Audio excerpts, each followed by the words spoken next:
যেই ব্যক্তি রাতের বেলা এই দোয়াটি 3 বার পরে ঘুমিয়ে যাবে, আল্লাহর নবী বিশ্বনবী সাল্লাল্লাহু আলাইহি ওয়াসাল্লাম বলেন, সকাল বেলা যখন আল্লাহ তাআলার বান্দা ফজরের নামাজের মাঝে যখন উঠবে, আল্লাহ নবী বলেন রাতের বেলা এশারের নামাজ পড়ার পরে, খাবার খাওয়ার পরে আল্লাহর বান্দা যদি এই দোয়াটা 3 বার পড়তে পারে, তাহলে আল্লাহ পাক রব্বুল আলামিন সকাল বেলা ঘুম থেকে ওঠার আগে আমার আল্লাহ তাকে নিষ্পাপ মাসুম বাচ্চার মতো আমার আল্লাহ পবিত্র বানায়া দেই।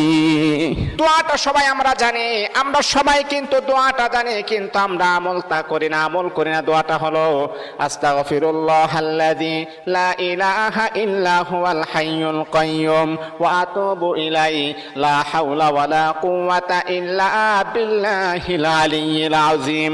3 বার যদি আপনি পড়তে পারি, ইনশাআল্লাহ আল্লাহ পাক রব্বুল আলামিন আমার আপনার জীবনের সমস্ত গুনাহগুলোকে আমার আল্লাহ ক্ষমা করে দিবে।